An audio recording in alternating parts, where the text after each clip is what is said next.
ஐ பெரியசாமி வீட்டில் அமலாக்கத்துறை சோதனையானது நடைபெறுகிறது. தற்போது கிடைத்திருக்கும் முக்கிய செய்தியை பார்த்து வருகிறோம். அமைச்சர் ஐ பெரியசாமி வீட்டில் அமலாக்கத்துறை சோதனையானது நடைபெறுகிறது. திண்டுக்கல் மற்றும் சென்னையில் உள்ள அமைச்சர் ஐ பெரியசாமியின் வீட்டில் சோதனையில் அதிகாரிகள் ஈடுபட்டு வருகின்றனர். கூடுதல் விவரங்களோடு இணைகிறார் நமது செய்தியாளர் கோகுல். இந்த அமலாக்கத்துறை சோதனை பற்றிய விவரங்களை பதிவு செய்யலாம். அமைச்சர் ஐ பெரியசாமியுடைய வீட்டில் அவருக்கு சொந்தமான இடங்கள், அவருடைய தொடர்புடைய இடங்கள்ல அமலாக்கத்துறை அதிகாரிகள் சோதனையில் ஈடுபட்டு வர்றாங்க. ஏற்கனவே ஐ பெரியசாமி மீது அமலாக்கத்துறை வழக்கு இருக்கக்கூடிய நிலையில இந்த சோதனையானது நடத்தப்பட்டு வருவது குறிப்பிடத்தக்கது.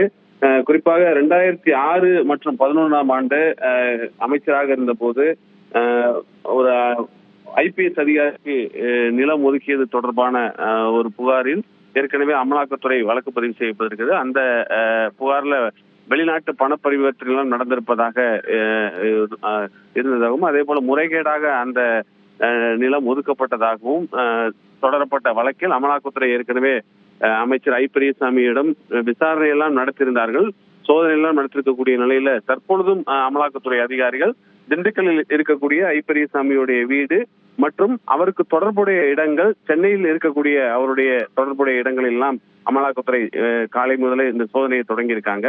ஏற்கனவே இருக்கக்கூடிய வழக்கின் அடிப்படையில இந்த சோதனை என்று சொல்லப்பட்டாலும் தொடர்ந்து லஞ்ச ஒழிப்புத்துறையால் பதிவு செய்யப்பட்ட வழக்குகளின் அடிப்படையில அமலாக்கத்துறை சோதனையில் ஈடுபட்டு வருவது குறிப்பிடத்தக்கது. ஏற்கனவே சொத்து குவிப்பு வழக்கும் ஐ பெரியசாமி மீது இருக்கிறது.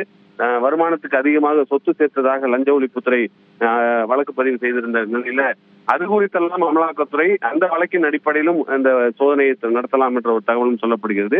தற்பொழுது ஐ பெரியசாமி ஊரக உள்ளாட்சித்துறை அமைச்சராக இருக்கக்கூடிய நிலையில் ஒரு மூத்த அமைச்சருடைய வீட்டுல அமலாக்கத்துறை சோதனை என்பது ஒரு முக்கியத்துவம் வாய்ந்தா பார்க்கப்படுகிறது.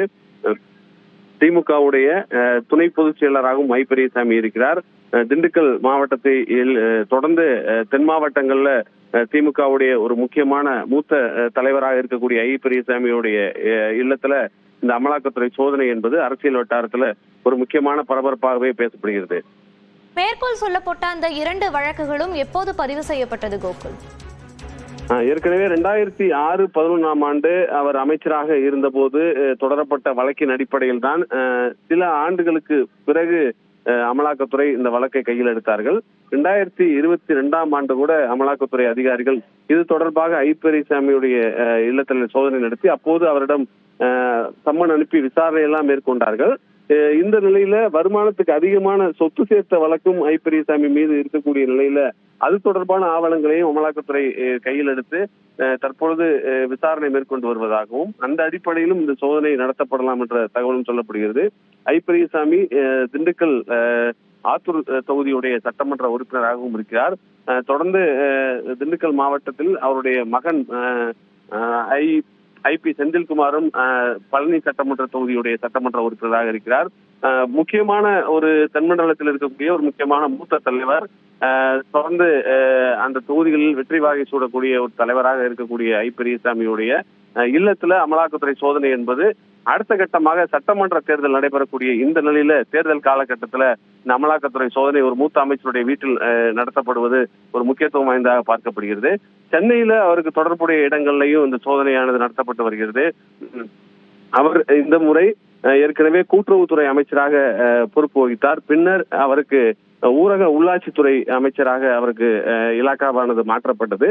தொடர்ந்து அந்த துறையில பல்வேறு முக்கியமான பணிகள் எல்லாம் நடைபெற்று வரக்கூடிய இந்த நிலையில் ஏற்கனவே இருக்கக்கூடிய வருமானத்துக்கு அதிகமாக சொத்து சேர்த்த வழக்கு, அதே போல அவர் 2006-11 ஆண்டு அமைச்சராக இருந்த போது ஒரு ஓய்வு பெற்ற IPS அதிகாரி ஒருவருக்கு அவருடைய மனைவிக்கு நிலம் ஒதுக்கியது, வீடு ஒதுக்கியது தொடர்பான முறைகேடு, அதை அந்த வழக்குல வருமான அதாவது சட்டவிரோத பணப்பரிமாற்றம் உள்ளிட்ட பல்வேறு புகார்கள் இருக்கக்கூடிய நிலையில அமைச்சர் ஐ பெரியசாமியுடைய இல்லம் அவருக்கு தொடர்பான இடங்கள்ல இந்த சோதனை என்பது ஒரு முக்கியமான நகர்வாகவே பார்க்கப்படுகிறது. ஐ பெரியசாமி அமைச்சராக இருக்கிறார். அது மட்டுமில்லாமல் திமுகவில் ஒரு முக்கிய பொறுப்பிலும் இருக்கும் பட்சத்தில் இந்த அமலாக்கத்துறை சோதனையானது எவ்வளவு முக்கியத்துவம் வாய்ந்ததாக பார்க்கப்படுகிறது? நிச்சயமாக தொடர்ந்து அமைச்சர்களுடைய இல்லங்கள் எல்லாம் கோகுல், நீங்க இணைப்பிலே இருங்க, நாம தொடர்ந்து பேசலாம். தற்போது நம்முடன் திண்டுக்கல் செய்தியாளர் சங்கர் இணைந்திருக்கிறார். சங்கர், திண்டுக்கல் மாவட்டத்தில் எந்தெந்த பகுதிகளில் அமலாக்கத்துறை சோதனையானது நடைபெறுகிறது? இப்ப தற்பொழுது பாத்தீங்கன்னா திண்டுக்கல் தமிழகத்தின் ஊரகம் மற்றும் உள்ளாட்சித்துறை அமைச்சராக இருப்பவர் ஐ பெரியசாமி இருக்கிறாரு. இவருக்கு ஏற்கனவே கூட்டுறவுத்துறை கொடுத்திருந்த நிலையத்தில் கட்சியில சில முரண்பாடுகள் ஏற்பட்ட நிலையில அவருக்கு மனவிரக்தியில இருந்தாரு. அதை அறிந்த தலைமை கழகம் அவருக்கு சிறிது காலம் கழித்து அவருக்கு ஊரகம் மற்றும் உள்ளாட்சித்துறை அமைச்சர் பதவியை கொடுத்தாங்க. இந்த நிலையில இவருக்கு ஏற்கனவே முன்பு திமுக ஆட்சி காலத்துல இவர் வீட்டு வசதி வாரியத்துறை அமைச்சராக இருக்கும் பொழுது ஒரு வழக்கு முறைகேடாக ஒரு வீட்டை இவருக்கு ஒதுக்கினதான ஒரு வழக்கு நீதிமன்றத்தில் நிலுவையில் இருந்து அது தள்ளுபடி செய்யப்பட்ட ஒரு நிலையும் நம்ம பார்த்தோம். அதுக்கு பின்பு அந்த வழக்கானது மீண்டும் அதை தூசி தட்டி நீதிமன்றம் அந்த வழக்கை ரத்து செய்து மீண்டும் விசாரணைக்கு வர வேண்டும் என்று அழைத்திருந்தது. அது மட்டும் இல்லாமல் தற்பொழுது ஆரம் காலனி பகுதியில ஊரகம் மற்றும் உள்ளாட்சித்துறை அமைச்சர் ஐ பெரியசாமி வசித்து வரக்கூடிய இந்த நிலையில இன்று காலையிலிருந்து அமலாக்கத்துறையினர் சோதனையானது நடைபெற்றது. இந்த சோதனையானது முன்பு அந்த நீதிமன்றத்தில் நிலுவையில் உள்ள அந்த வழக்கு விசாரணை காரணமாக அந்த வழக்குகள் விசாரணை மேற்கொண்டு வருகிறார்களா, அல்லது அளவுக்கு அதிகமான சொத்துக்கள் எதுவும் சேர்க்கப்பட்டு அதன் மூலியமாக இது அல்லது துறை ரீதியான முறைகேடுகள் எதுவும் நடக்கப்பட்டு அதன் வழியாக இந்த விசாரணைகள் மேற்கொள்ளப்பட்டு வருகிறதா என்பது அமலாக்கத்துறை விசாரணைக்கு பின்பே நமக்கு தெரிய வரும். தற்பொழுது திமுகவின் முக்கிய அங்கம் வகிக்கக்கூடிய ஒரு மூத்த ஒரு அமைச்சராக இருக்கக்கூடியவர் ஐ பெரியசாமி. அது மட்டுமல்லாமல் தென் தமிழகத்தில் அவர் முக்கிய பொறுப்பு வகித்து வருகிறார். திமுகத்தில் ஒரு மிகப்பெரிய ஒரு அங்கத்தை வகித்து வருகிறார். தென் மண்டல பொறுப்பாளராகவும் இருக்கிறார். இந்த தருணத்தில் இவரோட இல்லத்தில் அமலாக்கத்துறையினர் சோதனையில் ஈடுபட்டு வருகிறார். மற்றும் இவரோட இல்லங்களான வத்தலகுண்டு பகுதியிலும் இவரோட தோட்டங்கள் இருக்கின்றன. அங்கும் அமலாக்கத்துறையினர் சோதனை நடத்துகிறார்கள் என்றது சிறிது நேரத்தில் தெரிய வரும். தற்பொழுது பாத்தீங்கன்னா அமலாக்கத்துறையினர் இந்த சோதனையானது ஒரு 4 கட்டங்களாக பிரிக்கப்பட்டு பார்க்க. ஒன்று, முன்பு இவர் கூட்டுறவுத்துறையில் ஒரு அமைச்சராக இருந்தார். அதுக்கு பின்பு மருத்துவத்தின் காரணமாக தலைமை மாற்றி தற்பொழுது ஊரகம் மற்றும் உள்ளாட்சித்துறை அமைச்சர் பதவியை கொடுத்திருக்கிறாங்க.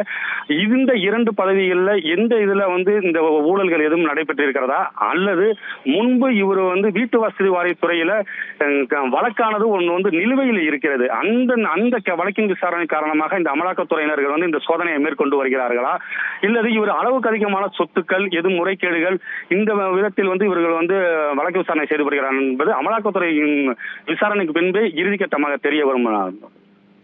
சங்கர், இதற்கு முன்பு அமைச்சர் ஐ பெரியசாமி வீட்டில் அமலாக்கத்துறை சோதனையானது நடைபெற்றிருக்கிறதா? அதன் நிலை என்ன? இதற்கு முன்பு அவருடைய மகள் இல்லமானது ரவுண்ட் ரோடு புதூர்ல ஒரு ஏறத்தாழ ஒரு 5, 6, 8 வருடங்களுக்கு முன்பாக ரவுண்ட் ரோடு புதூர் பகுதியில அவங்க மகள் வீடு இருந்து அவர்கள் ஒரு கொலை தொடர்பு வழக்கில் அவர்கள் சம்பந்தப்பட்டிருந்தார்கள். அவரோட பெயர் இந்திராணி. இந்திரா அவருடைய மகள் இந்திரா. அவர் தோட்டத்தில் இருந்த ஒரு காவலாளியோட கொலை வழக்கில் அவர் சம்பந்தப்பட்ட தருணத்தில் ஒரு 8 ஆண்டுகளுக்கு முன்பாக ரவுண்ட் ரோடு புதூரில் உள்ள அவரது மகள் இல்லத்தில் இந்த அமலாக்கத்துறையினருடைய ஒரு சோதனை நடைபெற்றிருக்கிறது என்ற ஒரு தகவல்களும் இருக்கிறது. அது மட்டும் இல்லாமல் வருமான வரித்துறையினர் சோதனையும் நடைபெற்றுள்ளது. அதாவது அமைச்சரின் இல்லத்தில் நடைபெறாமல் அவரது மகளான இந்திரா அவரது இல்லத்தில் ரவுண்ட் ரோடு புதூர் பகுதியில் ஒரு 8 ஆண்டுகளுக்கு முன்பு நடைபெற்றுள்ளது. தகவல்களை பதிவு செய்தமைக்கு நன்றி சங்கர். நன்றி கோகுல்.